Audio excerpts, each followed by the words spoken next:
ಓಂ ನಮಃ ಶಿವಾಯ. ಕಳೆದ ಸಂಚಿಕೆಯಲ್ಲಿ ಸಿದ್ಧ ಬಾಲಕನು ಗಜದಂಡಾಶ್ರಮದಲ್ಲಿ ಸುಬ್ಬಯ್ಯ ಶಾಸ್ತ್ರಿಗಳ ವಾದವನ್ನು ಖಂಡನೆ ಮಾಡಿದರು ಅಂತ ನಿರೂಪಿಸಿದ್ದೆವು. ಸುಬ್ಬಯ್ಯ ಶಾಸ್ತ್ರಿಗಳು ಹೆಂಗಿದ್ದರು ಅದನ್ನು ಕೂಡ ನಾವು ಹೇಳಿದ್ವಿ. ಅದನ್ನು ನಮ್ಮ ಹುಬ್ಬಳ್ಳಿಯೊಳಗಿರುವಂತಹ ಇದ್ದಂತಹ ವಾಲಿಗಂಗಪ್ಪನವರು ಆಶುಕವಿ, ಸುಪ್ರಭಾತ ಕವಿ ಅಂತ ಹೇಳಿ ಅವ್ರಿಗೆ ಬಿರುದು ಕೊಟ್ಟಿದ್ರು. ಅವರು ಸಿದ್ಧಾರೂಢರ ಸುಪ್ರಭಾತ ಅಂಥೇಳಿ ರಚನೆ ಮಾಡಿದರು. ಇದು ಸುಮಾರು ಈಗ 50 ವರ್ಷದ ಹಿಂದಿನ ಸಮಸ್ಯೆ ಇದು. ಈಗ ಅವರಿಲ್ಲ ಖರೆ, ಆದರೆ ಅವ್ರ ವಾಣಿ ಭಾಳ ಚಂದ ಇತ್ತು. ಈಗ ನಾವು ಹಿಂದಿನ ಪಠ್ಯದಲ್ಲಿ ನಾವು ಓದ್ತಿದ್ವಿ, ನಮ್ಮ ತಾಯಿ ಕನ್ನಡ, ನಮ್ಮ ನುಡಿಯು ಕನ್ನಡ, ನಮ್ಮ ನಾಡು ಕನ್ನಡ. ಇವು ನಮ್ಮ 4ನೇತನೋ ಅಥವಾ 3ನೇ ನಾವು ಕಲಿತಂತಹ ಇದು ಪದ್ಯ ಅದ. ಇದರ ರಚನೆಕಾರರು ವಾಲಿಗಂಗಪ್ಪನವರು. ಈಗ ಕಳೆದವಂತಹ ಕವಿ ಏನು ಬರ್ತದ ಅಂತಂದ್ರೆ, ಕೊಬ್ಬಿದ ಸುಬ್ಬಯ್ಯ ಮಹಾಪಂಡಿತ ಉಬ್ಬಾಳ್ತನದಿಂ ವಾದಿಸಲು ಸಭ್ಯತೆಯಿಂದ ಆತನ ಕೊಬ್ಬಿಳಿಸಿದ ಸಭ್ಯ ಗುಣೋಜ್ವಲ ಸುಜ್ಞಾನಿ. ಅಂದರೆ ಸಿದ್ಧ ಬಾಲಕನನ್ನು ಈ ರೀತಿ ಕೊಂಡಾಡಿದರು ಅಂಥೇಳಿ. ಇರಲಿ, ಸುಬ್ಬಯ್ಯ ಶಾಸ್ತ್ರಿಗಳು ಪಶ್ಚಾತ್ತಾಪಗೊಂಡರು. ಇನ್ನು ಗಜದಂಡ ಶಿವಯೋಗಿಗಳ ಶಿಷ್ಯನಾದಂತಹ ಈ ಸಣ್ಣ ಬಾಲಕನೇ ಎಷ್ಟು ವಿದ್ವತ್ ಸಾಮರ್ಥ್ಯದಿಂದ ಕೂಡಿದ್ದಾಗ ಗುರುಗಳನ್ನು ಕೇಳುವುದರಲ್ಲಿ ಅರ್ಥವೇನಿದೆ ಅನ್ನೋ ಭಾವನೆಗೆ ಬಂತು. ಮ್ಲಾನವದನ ಅಂತ ನಾವು ಹೇಳ್ತೇವೆ. ಅಂದರೆ ತನ್ನ ಪಾಂಡಿತ್ಯದಲ್ಲಿ ಸೋತಂಗಾಯ್ತು ಅವನಿಗೆ, ಮುಖದ ಕಳೆ ಕಳಾಹೀನವಾಯಿತು. ಆದರೂ ಕೂಡ ಗುರುವಿನನ್ನು ಕೊಂಡಾಡಿ ತಾನು ಆ ಆಶ್ರಮದಿಂದ ನಿರ್ಗಮಿಸಿದನು. ಮರುದಿವಸದಿಂದ ಗುರುಗಳು ಅತ್ಯಂತ ಆತ್ಮೀಯತೆಯಿಂದ ಸಿದ್ಧ ಬಾಲಕನನ್ನು ಹತ್ತಿರದಲ್ಲೇ ಕಳಿಸ್ಕೊಳ್ತಾರೆ. ಇಷ್ಟು ದಿವಸ ಏನು ಮಾಡಿದ್ರು, ಬಾಗಿಲ್ದಾಗ ಕುಂದು ಶಾಸ್ತ್ರ ಕೇಳ್ತಿದ್ರು ಅಷ್ಟೇ ಹೊರತಾಗಿ ಏನಪ್ಪಾ ನಿನಗೆ ತಿಳ್ತೇನೋ ಸಿದ್ದು ಅನ್ಲಿಲ್ಲ. ಹಾ, ಬರೇ ಇವರು ಶ್ರವಣ ಮಾಡ್ತಿದ್ರು ಅಷ್ಟೇ. ಶ್ರವಣದಿಂದಲೇ ಆ ಜ್ಞಾನ ಪ್ರಾಪ್ತಿ ಆಯಿತು. ಅವಾಗ ಯಾರು ಹೇಳದಂತಹ, ಯಾರಿಗೂ ಕೂಡ ಉತ್ತರಿಸಲಾಗದಂತಹ ಪ್ರಶ್ನೆಯನ್ನ ಬಾಲಸಿದ್ಧನು ಯಾವಾಗ ಖಂಡಿಸಿದನೋ, ಅಂದರೆ ಅದಕ್ಕೆ ಸರಿಯಾಗಿ ಉತ್ತರಿಸಿದನು, ಗುರುಗಳಿಗೆ ಅತ್ಯಂತ ಆನಂದ ಆಯಿತು. ಅವಾಗ ಕರೀತಾರ, ಅವರು ಬಗಲಲ್ಲಿ ಕುದಿಸ್ಕೊಳ್ತಾರ, ಅಂದರೆ ಪ್ರಥಮ ವಿದ್ಯಾರ್ಥಿಯನ್ನಾಗಿ ಮಾಡ್ಕೊಳ್ತಾರ, ಬಲೆ ಕುದಿಸ್ಕೊಳ್ತಾರ. ಆವಾಗ ಅವ್ರಿಗೆ ಉಪದೇಶವನ್ನು ಕೊಡ್ತಾರ ಅಂತ ಹೇಳಿ. ಅದನ್ನ ಬಸವಂತಾಚಾರ್ಯರು ಈ ರೀತಿ ಹೇಳ್ಯಾರ. ಬಳಿಕ ಗುರು ಪರಮತಾರಕ ಮಂತ್ರವಂ ಗುರುವರನು ಬಲಗಿವಿ ಎಲ್ಲಿ ಬೋಧಿಸಿ ನರನು ನೀನಲ್ಲ ಪರಬ್ರಹ್ಮವೇ ಎಂದು ತಿಳಿಹಲ್ಲಿಕೆ. ಗುರುಗಳು ಏನಾದ್ರು ಪಕ್ಕದಲ್ಲಿ ಕುಂದರ್ಸು, ನಾವು ಗುರು ಉಪದೇಶ ಅಂತ ಹೇಳ್ತೇವೆ ನಾವು. ಇದು ನಮ್ಮ ಗುರು ಪರಂಪರೆಯಲ್ಲಿ ಪ್ರಾಮುಖ್ಯತೆ. ನಾವಂತೇನು ಗುರು ದೀಕ್ಷಾ ಪಡೆದೇನೋ, ಇದು ವಾಡಿಕೆ. ಇದು ಅವಾಗ ಗುರು ಕರೆದು ತಾನೇ ದೀಕ್ಷಾ ಕೊಡ್ತಾನೆ. ಇಲ್ಲೇ ನಾವು ಗುರುವಿನಲ್ಲಿ ದೀಕ್ಷೆ ಪಡಿತೇವೆ, ಕೆಲವು ನಾವಾಗಿ ಹೋಗ್ತೇವೆ. ಆದರೆ ಗುರು ಕರೆದು ತಾನೇ ದೀಕ್ಷೆ ಕೊಡೋದು ಅತ್ಯಂತ ಪ್ರಾಮುಖ್ಯ. ಅದಕ್ಕೆ ಹೇಳ್ತಾರೆ, ಇಲ್ಲೇ ಅತ್ಯಂತ ಹರ್ಷಿತವಾಗಿ ಕರೆದು ಅವನ ಕಿವಿಯಲ್ಲಿ ತಾರಕ ಮಂತ್ರೋಪದೇಶವನ್ನು ಹೇಳಿದರು. ಹೀಗೆ ಹೇಳಿ ಸಕಲ ವಿದ್ಯೆಗಳನ್ನು ಕಲಿತರು ಅಂತ ಹೇಳ್ತೇವೆ. ನಮ್ಮ ಮಠದೊಳಗೆ ಏನು ಅಂತ ಹಿರಿಯ ಸಾಧುಗಳವಾಗ ಹೇಳ್ತಿದ್ರು, ಇಲ್ಲಪ್ಪ ಗಜದಂಡ ಶಿವಯೋಗಿಗಳ ಆಶ್ರಮದಲ್ಲಿ 12 ವರ್ಷ ಇದ್ದು ಅವರು ವಿದ್ಯಾ ಸಂಪಾದನೆ ಮಾಡ್ಯಾರ. ಇವನು 12 ವರ್ಷ ಬರೀ ಇಷ್ಟ ನೀನು ಬ್ರಹ್ಮದಿ ಅಂತ ತಿಳ್ಕೊಳಕ 12 ವರ್ಷ ಬೇಕೇನೋ ಅಂತ ನಾವು ವಿಚಾರ ಮಾಡ್ತೇವೆ. ಆದ್ರೆ ವಿದ್ಯೆಗಳಲ್ಲಿ ಅನೇಕ ಅದಾವ. ಜ್ಯೋತಿಷ್ಯ ವಿದ್ಯೆ ಅದ, ಶಿಲ್ಪಕಲೆ ವಿದ್ಯೆ ಅದ, ಅನೇಕ ವಿದ್ಯೆ. ಹಿಂದಕ್ಕೆ ನಾವು ಹೇಳ್ತಿದ್ವಿ 64 ವಿದ್ಯೆಗಳು ಅಂತ ಹೇಳ್ತಿದ್ವಿ. ಅದರಲ್ಲಿ ಪ್ರಾಮುಖ್ಯವಾದಂತಹ ಲೌಕಿಕವಾದಂತಹ ಆಧ್ಯಾತ್ಮ ವಿದ್ಯೆಯನ್ನು ಗುರುಗಳು ತಮ್ಮ ಶಿಷ್ಯರಿಗೆ ಧಾರೆ ಎರೆದರು. ಅಂದ್ರೆ ಗುರುಕುಲದಲ್ಲಿ ಸಾಮಾನ್ಯವಾಗಿ ವಿದ್ಯೆಯನ್ನು ನಾವು ಕಲಿಬೇಕಾದ್ರೆ 12 ವರ್ಷ ಬೇಕು ಅಂತಿದ್ರು ಅವರು. ಈಗ ನಾವು ಒಂದು ಮಾಸ್ಟರ್ ಡಿಗ್ರಿ ಮುಗಿಸ್ಬೇಕಾದ್ರೆ ಅದು ಅಷ್ಟೇ ಬರ್ತೈತಿ. LKG ಇಂದ ತಗೊಂಡು LKG UKG ಆಮೇಲೆ ಲೋವರ್ ಕನ್ನಡ, ಹೈಯರ್ ಕನ್ನಡ, ಆಮೇಲೆ ಮಾಧ್ಯಮಿಕ ಶಾಲೆ, ಆಮೇಲೆ PUC ಅಂತ ಹೇಳ್ತೇವೆ, ಕಾಲೇಜು ಪೂರ್ವ, ಆಮೇಲೆ ಕಾಲೇಜು ವಿದ್ಯಾಭ್ಯಾಸ, ಆಮೇಲೆ ಮಹಾವಿದ್ಯಾಲಯ ವಿದ್ಯಾಭ್ಯಾಸ. ನಿನಗೆ ವಯಸ್ಸು ಅಷ್ಟಕ್ಕೆ ಎಷ್ಟಾಗುತ್ತೆ? 22 ಬರ್ತೈತಿ. ಅಲ್ಲಿ ಕಲಿತಿರ್ತೀನಿ ನೀನು. ಅಂದ್ರೆ ಮೊದಲಿನ ಒಂದು 5-6 ವರ್ಷ ತೆಗೀನಿ. ಮಾಸ್ಟರ್ ಡಿಗ್ರಿ ಮುಗಿಬೇಕಾದ್ರೆ ನಿನಗೆ 15-16 ವರ್ಷ ಅಲ್ಲಿ ವಿದ್ಯಾಭ್ಯಾಸಕ್ಕೆ ತಗೊಳ್ತೇವೆ. ಇದು ಹೆಂಗಪ್ಪ ಅಂತಂದ್ರೆ ಒಂದು ವಿದ್ಯೆಗೆ ಹೋಗ್ತೈತಿ. ಅಲ್ಲಿನೂ ಏನಪ್ಪ ಅಂದ್ರೆ ಯಾವತ್ತು ಈ ವಿದ್ಯೆಯನ್ನ ಕಲಿಬೇಕಾದ್ರೆ ಹಿಂಗೆ ಮಾಡ್ತಿದ್ರು. ಅವಾಗ ಗುರುಗಳು ಸಕಲ ವಿದ್ಯೆಯನ್ನ ತಾವು ಏನು ಸಂಪಾದನೆ ಮಾಡ್ಕೊಂಡಿದ್ರು ಅಂದ್ರೇನು, ತಾವು ಯಾವ ವಿದ್ಯೆಯನ್ನು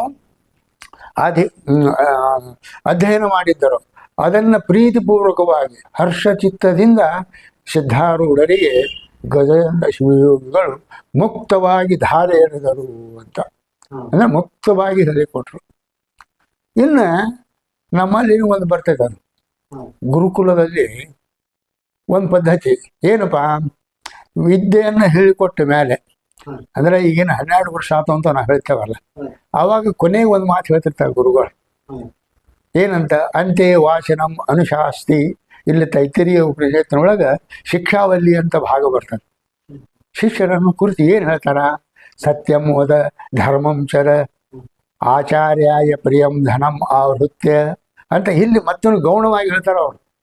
ನಿಮ್ಮ ನಡೆ ನುಡಿ ಹೆಂಗಿರಬೇಕು, ಹಿರಿಯರನ್ನು ಹೆಂಗೆ ಗೌರವಿಸಬೇಕು, ನಿಮ್ಮ ತಿಳುವಳಿಕೆಯಲ್ಲಿ ಬಂದಲ್ಲಿ ಏನೋ ವ್ಯತ್ಯಾಸ ಆಗಿದ್ದಾರೆ ನಿಮ್ಮಲ್ಲೇನು ಹಿರಿಯರು ಇರ್ತಾರೆ, ಅವ್ರ ಜೊತೆಗೆ ವಿಚಾರ ವಿನಿಮಯ ಮಾಡಿಕೊಂಡು ನೀವು ಜೀವನ ಸಾಗಿಸ್ರಿ ಅಂತ ಹೇಳ್ತಿರ್ತಾರೆ.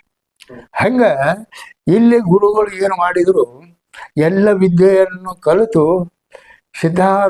ಸಿದ್ಧರಿಗೆ ಅಂದ್ರೆ ಸಿದ್ಧ ಬಾಲಕನಿಗೆ ಹರ್ಷಚಿತ್ತದಿಂದ ಗಜೇಂದ್ರ ಶಿವಗಳು ವಿದ್ಯಾ ಸಂಪಾದನೆ ಅಂದ್ರೆ ವಿದ್ಯೆಯು ನಿನಗೆ ಕರಗತವಾಯಿತು, ನೀನು ಮುಕ್ತವಾಗಿ ದೇಶ ಸಂಚಾರ ಮಾಡಬಹುದು. ಅಷ್ಟೇ ಅಲ್ಲ, ನೀನ ಕಲಿತ ವಿದ್ಯೆಯನ್ನ ಸರ್ವರಿಗೂ ಬೋಧಿಸು ಅಂತ ಹೇಳಿ ಉಪದೇಶ ಕೊಟ್ರು. ಏನಿನ್ನ ಸಮಸ್ಯೆ? ಹಾ ಬರೋಬರಿ, ಅದು ಬರ್ತದೆ ಮುಂದೆ ಹೇಳ್ತೇನೆ ಅದನ್ನ. ಇಲ್ಲೇ ಹಿಂದಿನ ಭಾವ ಈ ಗುರುಗಳಲ್ಲಿ ಭಾವ ವ್ಯತ್ಯಾಸ. ನಾ ಯಾಕೆ ಉಪನಿಷತ್ ಕಾಲದ ಋಷಿಗಳದ್ದು ಹೇಳಿದ್ನಪ್ಪ ಅಂತ, ಅವ್ರ ಉಪಜೀವನ ನಡಿಬೇಕಿಲ್ಲ. ಅವ್ರಿಗೂ ಕೂಡ ವಿದ್ಯಾರ್ಥಿಗಳಿಗೆ 12 ವರ್ಷ ಅನ್ನವನ್ನು ಕೊಟ್ಟಾರ, ವಿದ್ಯೆಯನ್ನು ಕೊಟ್ಟಾರ. ಅಲ್ಲೇ ಆಚಾರ್ಯಾಯ ಪ್ರಿಯಂ ಧನಂ ಆವೃತ್ಯ ಅಂತ ಪದ ಉಪಯೋಗ ಮಾಡ್ಯಾರ. ಅಂದ್ರೆ ಏನು? ಗುರುದಕ್ಷಿಣೆ ಕೊಡು ಅಂತ ಅರ್ಥ ಅಲ್ಲೇ. ಗೌಣ ವಾಕ್ಯ ಏನು? ಈಗ ನೀವು ವಿದ್ಯಾ ಕಲ್ತೀರಿ, ಹೋಗಬೇಕಾದ್ರೆ ಹಂಗ ಹೋಗಬಾರದು. ಕಲಿಸಿದಂತಹ ಗುರುವಿಗೆ ನಿನ್ನ ಆರ್ಥಿಕ ಅನುಗುಣವಾಗಿ ಗುರುದಕ್ಷಿಣೆ ಕೊಡಬೇಕು ಅಂತ. 12 ವರ್ಷ ಗುರುಗಳು ಏನ್ ಮಾಡ್ಯಾರ? ತಮ್ಮಲ್ಲಿ ಇಟ್ಟುಕೊಂಡು ಅನ್ನ ಕೊಟ್ಟಾರ, ವಿದ್ಯೆಯನ್ನು ಕೊಟ್ಟಾರ, ಎಲ್ಲಾನು ಕೊಟ್ಟಾರಿಲ್ಲ.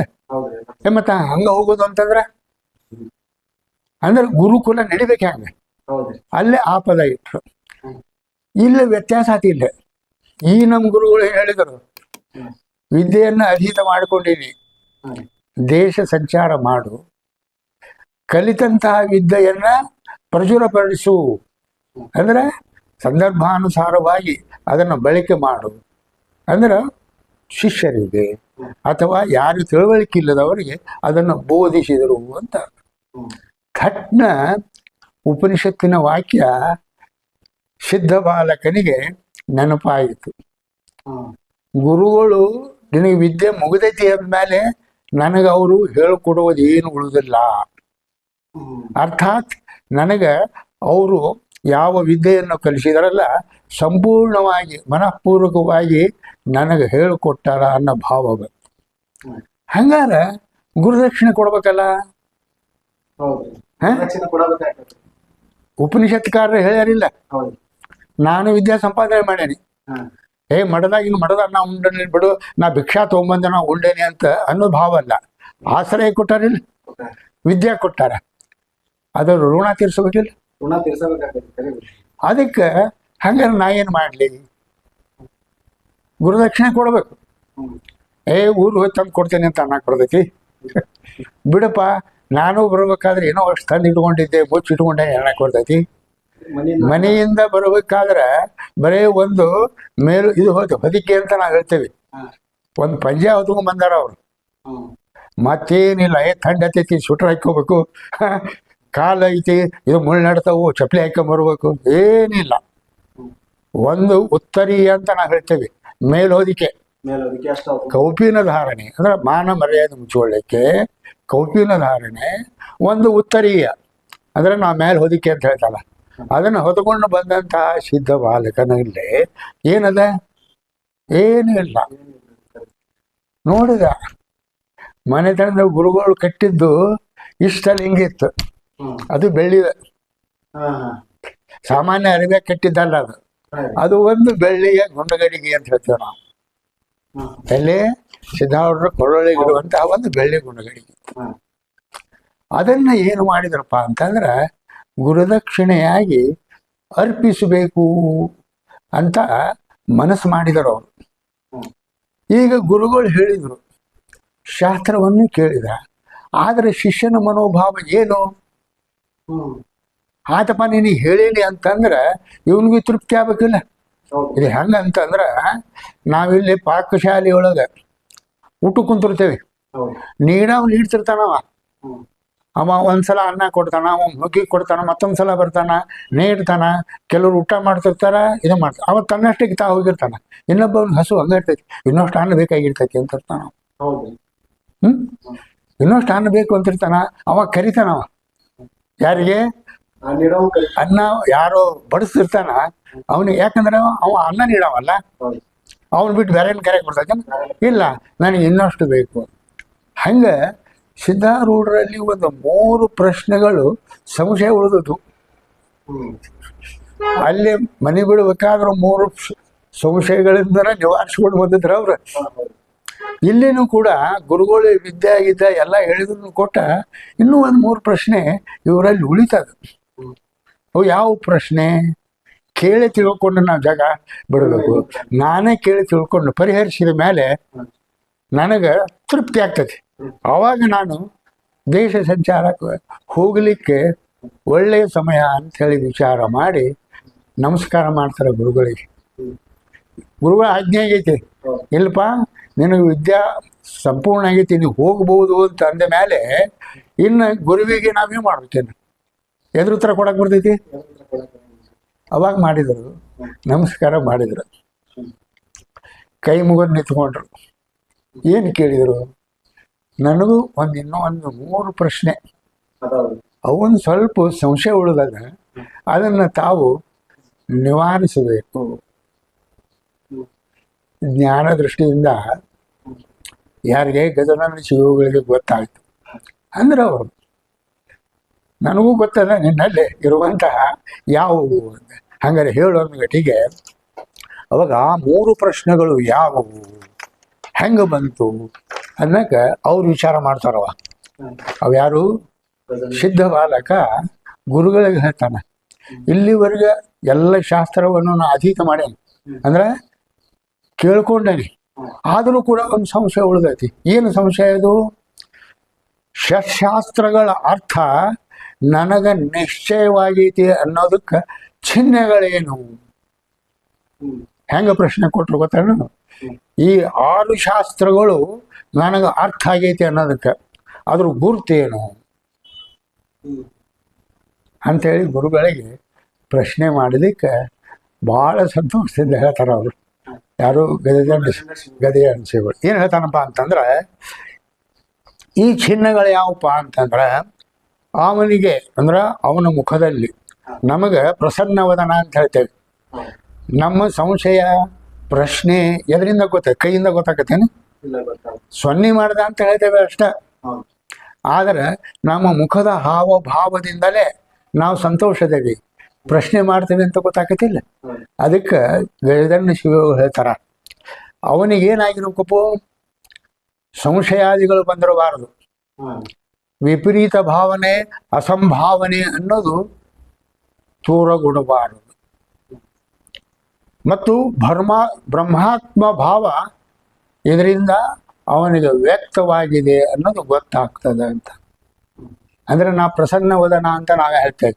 ಉದಾಹರಣೆ, ಒಂದು ಗಣಿತ ಪ್ರಶ್ನೆಯನ್ನ ಹುಡುಗ ಗುರುಗಳಿಗೆ ಕೇಳ್ತಿರ್ತಾನೆ, ಸರ್ ಈ ಇಕ್ವೇಶನ್ ನನಗೆ ತಿಳಿಲಿಲ್ಲ, ಇನ್ನೊಂದು ಸ್ವಲ್ಪ ಬೋರ್ಡ್ ಮೇಲೆ ನನಗೆ ತಿಳಿಸಿ ಹೇಳ್ರಿ ಅಂದೇಟಿಗೆ ಅವರು ಆ ಇಕ್ವೇಶನ್ ಬಿಡಿಸಿ ಅಂದೇಟಿಗೆ ಹೆಂಗೆ ಬಿಡಿಸ್ತಾನ ಅದನ್ನು ನೋಡ್ತಿರ್ತಾನ, ಕೇಳ್ತಿರ್ತಾನ. ಇವನ ಮುಖ ಹೆಂಗೆ ಆಗ್ತೈತಿ, ಅಳ್ತಿರ್ತೈತಿ, ಹೌದ್ರಿ ಹೌದ್ರಿ ಹೌದ್ರಿ ಅಂತ. ಹಂಗೆ ಗುರುಗಳ ಮಾತು ಕೇಳಿದ ತಕ್ಷಣ ಇವನ ಮುಖ ಅರಳಿಕತ್ತ. ಅದಕ್ಕೆ ಹೇಳಿದ್ರು ಅವರು, ಅವ ಹೆಂಗಿರ್ತಾವಪ್ಪ ಅಂತಂದ್ರೆ, ಯಾವುದು ಷಟ್ಶಾಸ್ತ್ರಗಳು ಅಂತ ಹೇಳ್ತಾರಲ್ಲ, ಅವ ತಿಳಿದಂಥ ಅವನ ಚಿಹ್ನೆ ಏನು ಅಂತಂದ್ರೆ ಅವನಿಗೆ ಸಂಶಯ ಐತಿ ಅನ್ನೋದು ಭಾವನೆನೇ ಗೊತ್ತಾಗಂಗಿಲ್ಲ. ಆಮೇಲೆ ವಿಪರೀತ ಭಾವನೆ ಅಂತ ನಾವು ಹೇಳ್ತಿರ್ತೇವೆ. ಶಾಸ್ತ್ರ ಹೇಳಿದ್ದು ಒಂದು, ಅದನ್ನು ವಿಪರೀತವಾಗಿ ಅರ್ಥ ಮಾಡ್ಕೊಳ್ಳೋದು, ಇವು ಯಾವುದು ಅವನಲ್ಲಿ ತೋರೋದಿಲ್ಲ. ಸಂತೋಷ ಅನ್ಸುತ್ತೆ. ಆಮೇಲೆ ಎರಡನೇ ಪ್ರಶ್ನೆ ಕೊಡ್ತಾರೆ, ಅಹಂ ಆತ್ಮ, ಈ ದ್ವೈತ ವಿದ್ಯೆಯಲ್ಲಿ ಐಕ್ಯತ್ವವು ಹೇಗೆ ಘಟಿಸುವುದು? ಅವಾಗಂದ್ರೆ ಅವರು ಈ ಅಹಂ ಆತ್ಮ ಅಂತ ಹೇಳ್ತಾರ, ಅಂದ್ರೆ ಈ ದೇಹದಲ್ಲಿ ನಾನು ಈ ಆತ್ಮವಿದ್ ಅದನ ಅಂಥೇಳಿ. ಇದಕ್ಕೇನಂತಾರ, ದ್ವೈತ ವಿದ್ಯೆ ಅಂತ ಹೇಳ್ತಿರ್ತಾರ. ಇದರಲ್ಲಿ ಐಕ್ಯತ್ವ ಆಗಬೇಕು. ಇದು ಹೆಂಗ ಸಾಧ್ಯ? ಅದಕ್ಕೆ ಅವ್ರು ಹೇಳ್ತಾರ, ಜೀವನಿಗೆ ದೇಹದಲ್ಲಿ ಎಲ್ಲಿಯವರೆಗೆ ಆತ್ಮಬುದ್ಧಿ ಇರುವುದೋ ಅಲ್ಲಿಯ ತನಕ ದ್ವೈತದ ಭಾಸ ಇರುವುದು. ಇದು ಶಾಸ್ತ್ರೀಯ ಮಾತು. ಜೀವನಿಗೆ ಎಲ್ಲಿವರೆಗೆ ದ್ವೈತ ಭಾವ, ದ್ವೈತ ಅಂತ ನಾನು ಪರಮಾತ್ಮ ಬೇರೆ ನಾನು ಬೇರೆ, ಇದು ದ್ವೈತ ಭಾವ ಎಲ್ಲಿವರೆಗೆ ಇರ್ತೈತಿ ಅವಾಗ ಆತ್ಮತ್ವ ಬುದ್ಧಿ ಅಂತ ಹೇಳ್ತಾರೆ. ಆದರೆ ಯಾವಾಗ ದೇಹಾಭಿಮಾನ, ಇದು ನಾನು ನನ್ನದು, ಈ ದೇಹಾಭಿಮಾನ ನಿಶೇಷವಾಗಿ ಹೋಗಬೇಕು. ಅದು ಹೆಂಗಿರ್ಬೇಕಪ್ಪ ಅಂತಂದ್ರೆ, ಅನ್ನ ದೇಹದಂತೆ ತನ್ನ ಶರೀರವನ್ನು, ತನ್ನ ದೇಹವನ್ನು ಜೀವನು ನೋಡಿಕೊಳ್ಳುವುದು. ಅಂದ್ರೆ ಅನ್ನ ಜೀವಿಗಳನ್ನು ತನ್ನಂತೆಯೇ ನೋಡಿಕೊಳ್ಳುವುದು. ಇವು ಎರಡಕ್ಕೆ ಐಕ್ಯ ಭಾವವು ಸಹಜವಾಗುವುದು. ಹೀಗೆ ಇದು ಐಕ್ಯತ್ವವಾಗ್ತದ ಅಂತ ಅಂದ್ರು. ಇನ್ನು ಕೊನೆಯ ಪ್ರಶ್ನೆ ಏನಾಯ್ತು ಅಂತಂದ್ರೆ, ಅವ್ರಂತಾರ, ಈ ಜಗತ್ತು ತೋರ್ತದ, ನೀವೆಲ್ಲ ಶಾಸ್ತ್ರದಾಗ ಸುಳ್ಳು ಸುಳ್ಳು ಅಂತೀರಿ, ಇದು ತೋರ್ತದ. ಈ ಜಗತ್ತನ್ನು ಮಿಥ್ಯಾ ಎಂದು, ಅಂದ್ರೆ ಮಿಥ್ಯಾ ಅಂದ್ರೆ ಸುಳ್ಳು, ಸುಳ್ಳನ್ನು ಹೆಂಗೆ ತಿಳ್ಕೋಬೇಕು? ಇದು ಸಾಮಾನ್ಯವಾಗಿ ತಿಳಿಸಿ ಹೇಳಬೇಕಪ್ಪ ಅಂತಂದ್ರೆ ಶಾಸ್ತ್ರೀಯ ಮಾತು ಬೇಕು. ಅದಕ್ಕೆ ಗಜೇಂದ್ರ ಶಿವಗಳು ಸಂಕ್ಷಿಪ್ತವಾಗಿ ಹೇಳಿದರು. ಏನಪ್ಪ? ಪ್ರತ್ಯಕ್ಷ ಭಾವದಿಂದ ಪ್ರತ್ಯಕ್ಷವು ಬಾಧಿತವಾಗಿ ಹೋಗುವುದು. ಅವು ಅರ್ಥ ಆಗಲಿಲ್ಲ. ಪ್ರತ್ಯಕ್ಷದಿಂದ, ಪ್ರತ್ಯಕ್ಷ ಬಾಧೆಯಿಂದ ಪ್ರತ್ಯಕ್ಷವು ತೋರುವುದು. ಹಂಗಂದ್ರೆ ಏನ್ರಿ? ಈಗ ನೀವು ಹುಡುಗಿದ್ದಂಗದಿ, ಬಾಲ್ಯ ಭಾವ, ನಿನಗೆ ಯೌವನ ಬಂತು ಅಂತ ಹೇಳ್ತಾರ. ಯೌವನ ಬಂದ ಮೇಲೆ ಬಾಲ್ಯ ಭಾವ ಇರ್ತೈತೇನು? ನೀನ್ ನೋಡ್ತಿರ್ತೀವಿ, ನಾ ಹುಡುಗಿದ್ ಬಿಡ್ರಿ ಭಾಳ ಚಂದಿದ್ದೆ, ಆಡ್ತಿದ್ದೆ, ಅವ್ರಿಗೆ ಆ ಅಜ್ಜಿಗೆ ನಾ ಕಲ್ಲು ಹೋಗದೇನಿ ಅಂತ ಹೇಳ್ತಿದ್ವಿ. ಈಗ ಯೌವನ ಬಂತಲ್ಲ, ಯಾವಾಗ ಬಂತದ ನಿನ್ನ ನೆನಪೈತಲ್ಲ? ಯೌವನ ಬಂದದ ಮೇಲೆ ಅದು ಹಳೇದು ಐತೆ ನಿನ್ನ ಕಡೆ, ಅದು ಬದಲಾವಣೆ ಆಕೈತಲ್ಲ. ಹಂಗ ಅವ್ರು ಹೇಳ್ತಾರ. ಅವರು ಹೆಂಗಪ್ಪ ಅಂತಂದ್ರ, ಬಾಲ್ಯ ಪ್ರತ್ಯಕ್ಷ ಬಾಧಿತವಾಗಿ ಯೌವನ ಪ್ರತ್ಯಕ್ಷ ಬರುವುದು. ಬಾಲ್ಯ ಹೋದಟಿಗೆ ಯೌವನ ಬರ್ತೈತಿ. ಯಾಕೆ ಕ್ಷಣಕ್ಕೆ ಬಂದ್ರಿ? ಇವತ್ತು ಬೆಳಿಗ್ಗೆ ಬಂತನ, ಮಧ್ಯಾಹ್ನ ಬಂತೇನು, ಅದಕ್ಕೆ ಮುಹೂರ್ತ ಐತೇನು? ಯಾರು ಕಂಡು ಹಿಡ್ದಾರ? ಅದು ಸುಳ್ಳೇನಿದು? ಹಂಗಾರೆ ಯೌವನ ಹೋಗಿದ್ ಸುಳ್ಳೇನು? ಅಲ್ಲ, ಬಾಲ್ಯಾವಸ್ಥೆ ಹೋಗಿದ್ ಸುಳ್ಳೇನ? ಯೌವನ ಬಂದದ್ ಸುಳ್ಳೇನ? ಹಿಂಗ ಪೂರ್ವ ಪ್ರತ್ಯಕ್ಷ ಆದ್ಮೇಲೆ ಉತ್ತರ ಬಾಧಿಸ್ತದ. ಇದು ಸ್ವಲ್ಪ ಗಡಸಾತ್ರಿ ಅಂತಂದ್ರ ಅವಾಗಂತಾರ ಅವರು, ಕರ್ಮದಿಂದ ಲಿಂಗ ಗ್ರಹಣವಾಯಿತು. ನನಗ ಯಾವ್ದನ್ನ ಹಾಕೊಟ್ಟಿದ್ರು? ಲಿಂಗವನ್ನು ಧರಿಸಿದೆ. ಯಾವ್ದ್ರಿಂದ? ಕರ್ಮಾಚರಣೆಯಿಂದ, ಪೂಜೆ ವಿಧಾನಗಳಿಂದ. ಅಲ್ಲಿ ಕರ್ಮವನ್ನು ಆಚರಿಸುವುದರಿಂದ ನಾ ಏನು ಮಾಡಿದೆ, ಲಿಂಗವನ್ನು ಧರಿಸಿದೆ. ಈಗ ನನಗೇನಾಯಿತು, ಸರ್ವಾತ್ಮಕ ಬುದ್ಧಿ ಬಂತು. ಏನಂಗ ಸರ್ವಾತ್ಮಕ ಬುದ್ಧಿ? ಅಹಂ ಬ್ರಹ್ಮಾಸ್ಮಿ ಎಂಬ ಜ್ಞಾನ ಉದಯ ಆಯಿತು. ಯಾವಾಗ ನಾನು ಬ್ರಹ್ಮನೇ ಇದ್ದೇನೆ, ಶಿವನೇ ಇದ್ದೇನೆ, ಸೋಹಂ ಎಂಬ ಭಾವ ಬಂದ ಮೇಲೆ ನನ್ನ ಈ ಕರ್ಮ ಬಾಧೆ ಏನಾಯ್ತಲ್ಲ ಹೋಗಿಬಿಡ್ತು. ನನಗೆ ಯಾವಾಗ ಕರ್ಮ ಬಾಧೆ ಇದ್ದಾಗ ಮಾಡುವಂತಹ ಕ್ರಿಯೆಗಳಿದ್ವು, ಅದಕ್ಕೆ ಈಗ ಯಾವ ಕ್ರಿಯೆಗಳೇ ಇಲ್ಲ. ಅದಕ್ಕೆ ಅವ್ರು ಹೇಳ್ತಾರ, ಇಷ್ಟೇ ಹೇಳಿದ ತಕ್ಷಣ ಅವ್ರು ಹೇಳ್ತಾರ, ಅವರು ಏನಂತಂದ್ರೆ ನಹಿ ಜ್ಞಾನೇನ ಸದೃಶಂ ಪವಿತ್ರ ನ ವಿದ್ಯತೆ. ಜ್ಞಾನಕ್ಕೆ ಸಮನಾಗಿ ಏನೂ ಇಲ್ಲ ಅಂತಲೂ ಹೇಳ್ತಾರ. ಯಾವಾಗ ಸರ್ವಕರ್ಮಾಖಿಲಂ ಪಾರ್ಥ ಜ್ಞಾನೇ ಪರಿಸಮಾಪ್ಯತೆ. ಎಲ್ಲ ಕರ್ಮಗಳು ಯಾವಾಗ ಹೋಗ್ತವು? ಬ್ರಹ್ಮಜ್ಞಾನವಾದ ಮೇಲೆ, ಅಂದ್ರೆ ನಾ ಜ್ಞಾನಿ ಪುರುಷ ಆದ ಮೇಲೆ, ಅಂದ್ರೆ ಎಲ್ಲವನ್ನು ನಾ ತಿಳಿದ ಮಾಡಿದ ಮೇಲೆ ಮಾಡುವಂಥ ಕ್ರಿಯೆಗಳು ನನಗಿಲ್ಲ ಇಲ್ಲ ಅಂದ ನಾನು ಈ ಭಾವ ಎಲ್ಲ ಜಗತ್ತಿನಲ್ಲಿ ನೋಡ್ತಿರ್ತೇನೆಪ್ಪ ಅಂದಮೇಲೆ ಲಿಂಗ ಬೇರೆ ನಾನು ಬೇರೆ ಏನು ಹಿಂಗಂದ್ರು. ಅವಾಗ ಗುರುಗಳಂದ್ರು, ಖರೆ ಏನಂತಂತಂದ್ರೆ ಯೋಗಿಯಾದವನು ಇಷ್ಟಲಿಂಗವನ್ನು ಅಗಲಿರಬಾರದು. ಯೋಗಿ ಧರ್ಮಂ ನ ಸಂತ್ಯಜೇತ್. ಅವರು ಉದಾಹರಣೆ ಕೊಟ್ಟು ಗುರುಗಳು, ಜ್ಞಾನಾಮೃತೇನ ತೃಪ್ತೋಪಿ ಯೋಗಿ ಧರ್ಮಂ ನ ಸಂತ್ಯಜೇತ್. ನೀ ಹೇಳೋದು ಬಹಳ ಯೋಗ್ಯ ಐತಿ, ಜ್ಞಾನಿ ಆದ್ರೂ ಕೂಡ ಧರ್ಮವನ್ನು ಬಿಡಬಾರದು ಅಂಥೇಳಿ ಗುರುಗಳು ಸಿದ್ಧವಾದ ಕಣಿಗೆ ಅಂದರು. ಅವಾಗ ಅವರು ಅಂತಾರ, ಗುರುಗಳನ್ನಿಗೆ ತಾನೇನು ತಿಳ್ಕೊಂಡಿದ್ದ ವಿನಯಪೂರ್ವಕವಾಗಿ ಹೇಳ್ತಾರೆ, ನೀವು ಹೇಳೋದು ಯೋಗ್ಯ. ಆದ್ರೆ ಅವಾಗ ಸರ್ವಂ ಕರ್ಮ ಅಖಿಲಂ ಪಾರ್ಥ, ಅದೇ ಭಗವದ್ಗೀತೆಯೊಳಗೆ ಪರಮಾತ್ಮನೇ ಹೇಳ್ತಾನ, ಸರ್ವಂ ಕರ್ಮ ಅಖಿಲಂ ಪಾರ್ಥ ಜ್ಞಾನೇ ಪರಿಸಮಾಪ್ಯತೆ. ಜ್ಞಾನ ಅಂದ್ರೆ ಯಾವುದು? ಆತ್ಮಜ್ಞಾನ, ಬ್ರಹ್ಮಜ್ಞಾನ. ಇದು ಯಾವನಿಗೆ ಕರಗತವಾಗಿದೆಯೋ, ಬ್ರಹ್ಮಭಾವ ಎಲ್ಲ ಕಡೆಯಲ್ಲಿ ನೋಡ್ತಾನಪ್ಪ ಅಂದಮೇಲೆ ಅವನು ಮಾಡುವಂತಹ ಕೃತಕೃತ್ಯ ಭಾವ ಎಲ್ಲದ. ಆದ್ದರಿಂದ ನಾನು ಏನು ಮಾಡೇನಿ, ನನ್ನ ಕೊಳಗಿರುವಂತಹ ಈ ಲಿಂಗ ಇದು ಇಷ್ಟಲಿಂಗ. ಮೊದಲು ಭಾವ ಏನಾಗಿತ್ತು ನನಗೆ? ಮೊದಲು ಭಾವ ಇತ್ತು ಏನಂತಪ್ಪ, ಲಿಂಗ ಮಧ್ಯೆ ಜಗತ್ ಸರ್ವಂ, ಸರ್ವಂ ಲಿಂಗಮಯಂ ಜಗತ್ ಇತ್ತು ಕರೆ. ಆದ್ರೆ ನನಗೀಗೇನೈತಿ, ಈಗ ಸರ್ವಾತ್ಮಕ ಭಾವ ಬಂದೈತಿ. ಆದ್ದರಿಂದ ದ್ವೈತಾಪತ್ತಿ ಹೋಗ್ಬಿಟ್ಟೈತೆ. ನಾನು ಎಲ್ಲರಲ್ಲಿಯೂ ಸಮಭಾವ ಹೊಂದೇನೆ. ಆದ್ದರಿಂದ ಗುರುದಕ್ಷಿಣೆಯಾಗಿ ನನ್ನಲ್ಲಿ ಏನು ಕೊಡ್ಲಿಕ್ಕಿಲ್ಲ, ವಿದ್ಯೆ ಅಗತ್ಯವಾಗೈತಿ. ಆದರೆ ಗುರು ಋಣ ಅನ್ನೋದು ತಿಳಿಸ್ಬೇಕಾಗಿತ್ತು. ಅದಕ್ಕೆ ನನ್ನ ಕೊರಳಲ್ಲಿರುವಂತಹ ಇಷ್ಟಲಿಂಗವನ್ನೇ ನಿಮ್ಮ ಗುರುಪಾದಕ್ಕೆ ನಾನು ಅರ್ಪಿಸುತ್ತೇನೆ ಅಂಥೇಳಿ ಕೊರಳೊಳಗಿನ ಲಿಂಗವನ್ನು ತೆಗೆದು ಗುರುಪಾದಕ್ಕೆ ಅರ್ಪಿಸಿದರು. ಇದೇನಾಯ್ತದು? ಸರ್ವಾತ್ಮಕ ಭಾವವನ್ನು ಹೊಂದಿದರು.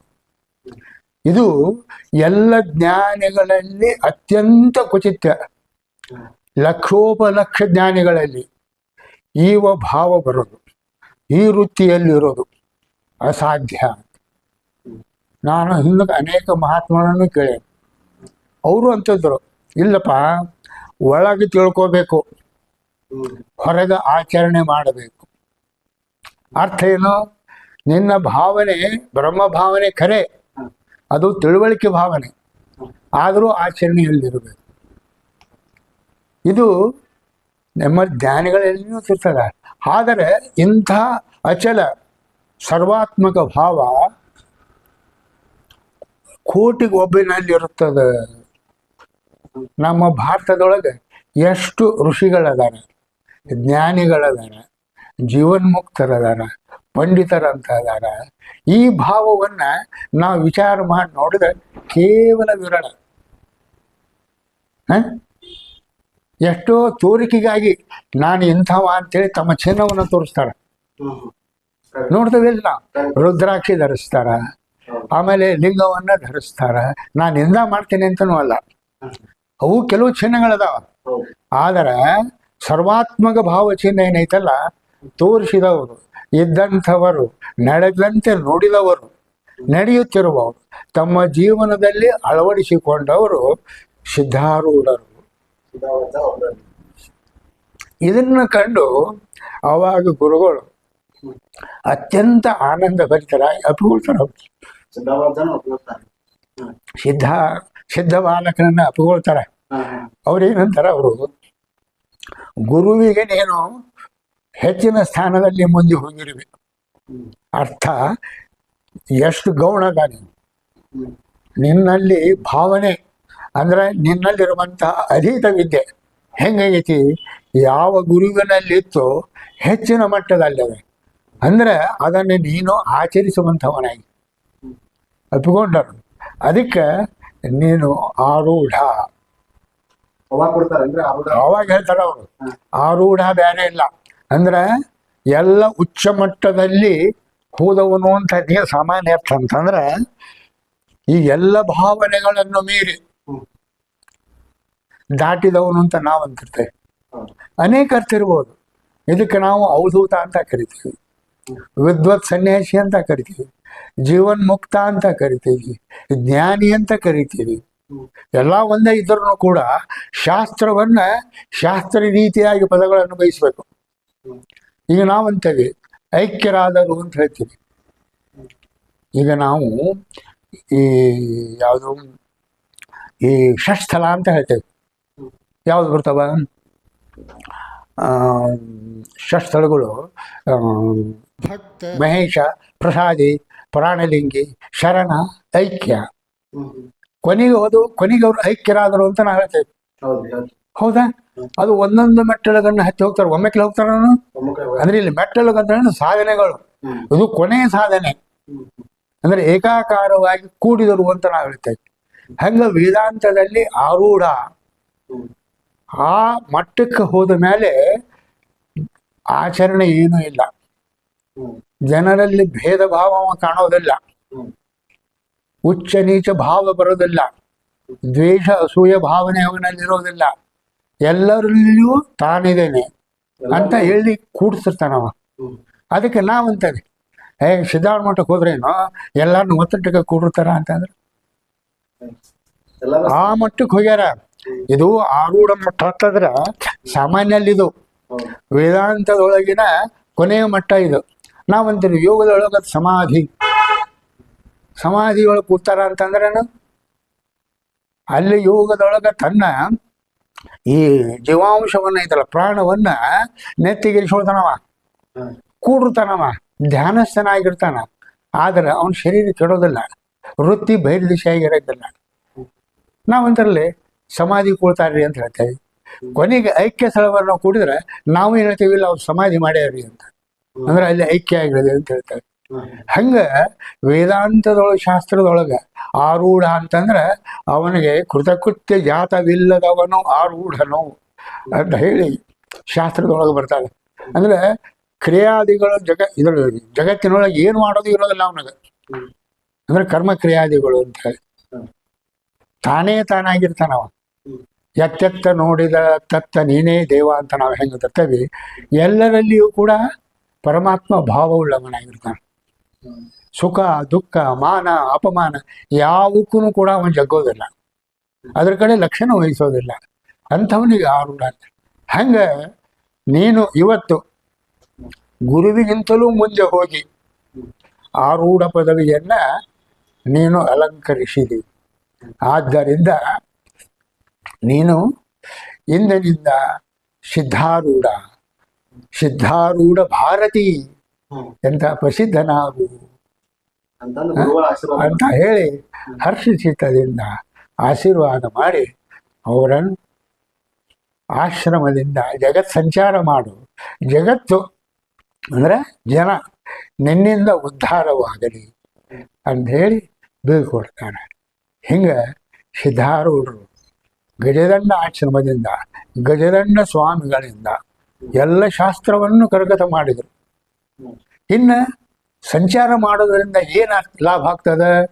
ಕುಂತದ್ರು ಬಿಡ್ರಿ ಒಂದ್ ಕಡೆ ಇರ್ಬೋದಾಗಿತ್ತು ಅಂತಂದ್ರೆ, ಸಂಚಾರ ಮಾಡುವುದರಿಂದ ದೇಶ ಭಾಷೆ ಅಲ್ಲಿಯ ನಡೆ ನುಡಿ ಎಲ್ಲ ಪರಿಚಯ ಆಗತ್ತೆ.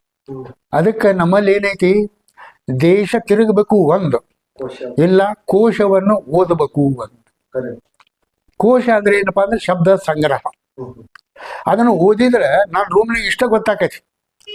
ಆದ್ರೆ ದೇಶ ಸಂಚಾರ ಮಾಡ್ಬೇಕಾದ್ರೆ ಬೇರೆ ಬೇರೆ ದೇಶದೊಳಗೆ ಅವರ ನಡೆ ನುಡಿ, ಅವರ ಭಾವನೆಗಳು, ವರ್ತನೆಗಳು, ಅವರ ಪೂಜಾ ವಿಧಾನ, ಯಾವ ದೇವರನ್ನ ಹೆಂಗೆ ನಂಬ್ಕೊಂಡಾರ, ಹೆಂಗೆ ತಿಳುವಳಿಕೆ ಉಳ್ಳವರಾಗ್ಯಾರ ಅನ್ನೋ ಭಾವನೆ ನಮಗೇನಾಕತಿ ಸಂಚಾರದಿಂದ ಗೊತ್ತಾಗ್ತೈತಿ.